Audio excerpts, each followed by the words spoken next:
Hey guys, Viper here. Welcome back to a brand new video on the channel, and I'm using a face cam for once again because a lot of you guys really wanted me to bring it back, so here we are, guys.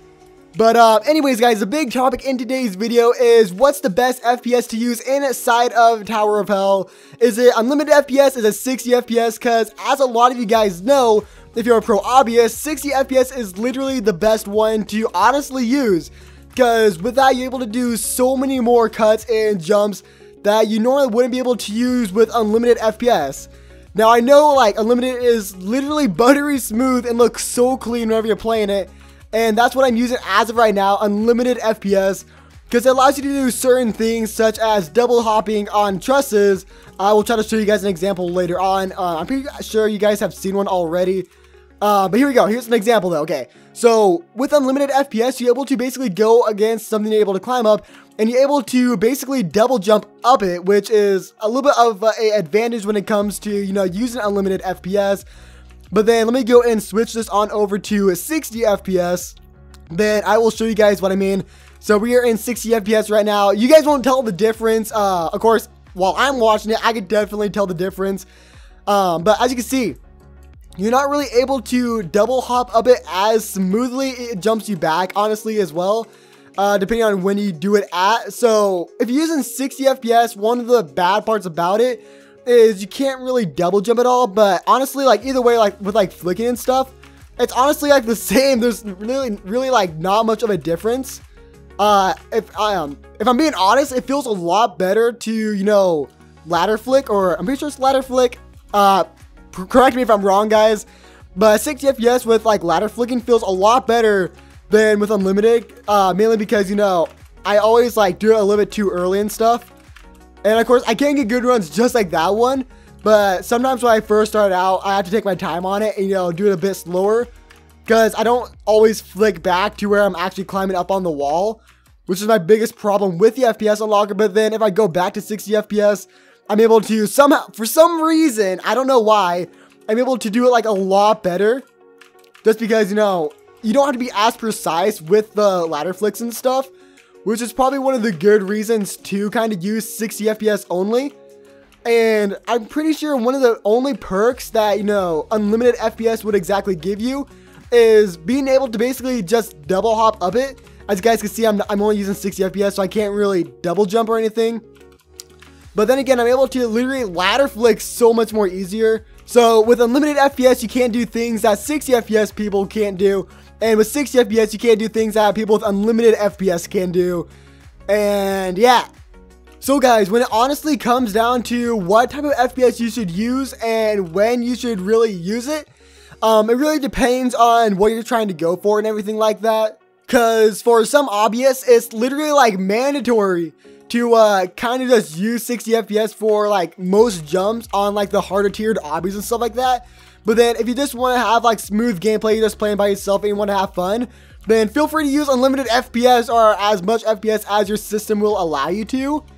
Now I know the majority of people aren't able to use unlimited FPS, like mobile players just kind of stuck at 60, which, you know, I guess it is what it is with that. But if you want it to be like the most fair, like in a race and stuff, you kind of want to use 60 FPS because it allows you to do certain shortcuts that you otherwise wouldn't be able to do with unlimited, or it would be extremely hard to do so. Like on, I'll try to find an example for you guys to go and show you.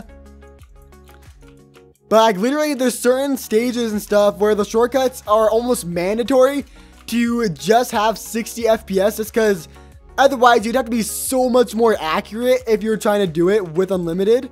So guys, I'm just going to go and kind of show you guys what it looks like with like 60 FPS gameplay versus unlimited FPS gameplay, which as of right now, we have 60 FPS that I am currently locked at. And to be fair, like the gameplay for you guys isn't going to look much different at all, really.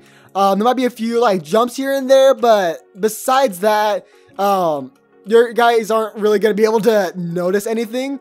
The only difference that I will say that 60 FPS has is that you're not able to double hop, which isn't that big of a loss, to be honest, considering that you're able to do so many more shortcuts that other people aren't really able to do, or is like a lot, like 10 times harder to do with like an FPS unlocker.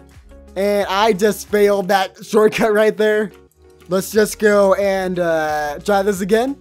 Easy little bit of a hop around ride there, guys. I don't know why, but I always seem to mess this one shortcut up. I don't know why, it's just something that always happens for some reason, you know? But yeah, guys, this is basically what it's like using a 60 FPS. I might be able to actually hop off backer. I think that's probably another positive for using 60 FPS only, is because you're able to control your character a lot more than with like unlimited FPS and stuff like that, you know? Because you're able to actually like bounce off of trusses instead of just falling off some of the times, you know? You're able to, you know, flick a lot better. At least that's for me. That's a personal preference. I'm able to flick a lot better just because I don't have to be as accurate with it, honestly. But yeah, let me go and change my FPS to no cap whatsoever, which I'm getting around 300 to 400 FPS currently, which is insanely smooth right now for me. And you guys might not be able to tell the difference. I can see the difference like 100% right now. But for you guys, it might not even matter. But basically, I'm not able to do specific shortcuts that I would be able to do. But then again, I am able to more or less double jump on trusses, which is a huge positive, well, positive at times. Really depending on the whole situation though. Personally, I would highly recommend using 60 FPS only if you're like doing a race and stuff, just because you're able to, you know, do a lot more of those harder shortcuts. Because if you're able to do those harder shortcuts, people with an FPS unlocker don't have as good of a chance as you to be able to do that. And we actually got pretty lucky there on that final stage transition. That was, it's pretty nice, not gonna lie, guys. So guys, I guess to go in to kind of conclude this video on what's the best FPS to use inside a Tower of Hell, it honestly comes down to your preference. If I were to recommend one, I would highly recommend getting used to 60 FPS just because you're able to do a lot more jumps and shortcuts that wouldn't really be as possible on, you know, unlimited FPS and stuff like that. So if I were to recommend you to just use one and one only, I would highly recommend using 60 FPS because if you're doing races, it's 100% fair. No one is going to have an advantage over another person. You're able to control a lot more hops on the trusses. And I don't want to be in that one. But yeah, overall, it's a lot better, like, while trying to, like, be good at the game, just because you're able to do so many more shortcuts, and I am not waiting for that stage. But yeah, I hope you guys learned something from this, or anything at all. I know it's kind of a little bit random of what I talked about, and I'm not dissing on one or the other. Both of these, like, FPS locks and stuff have their ups, they have their downs, everything like that. If you're wanting to be good at the game, I would highly recommend using 60 FPS just so you're able to be a lot more accurate with it. And since you don't have to be as precise, you know. But then again, if you guys do want to use FPS unlockers and try to get unlimited FPS, quote unquote, technically, it's not really unlimited, but as much as your system is going to allow you to, feel free to go and do it. It's just that you're going to be missing out on some perks of being able to actually use 60 FPS only. But yeah, I hope you guys do and enjoy the video. If you guys want to see any more videos just like this, or any videos just like comparing the two FPS types and stuff like that, or like multiple types of FPS limits and stuff like that, feel free to go comment that down below, because if you guys want to see, I will try my best to make sure it happens and everything like that. But as always, make sure to go drop a like, subscribe if you guys are new to the channel, and as always, I'll see you all in the next one.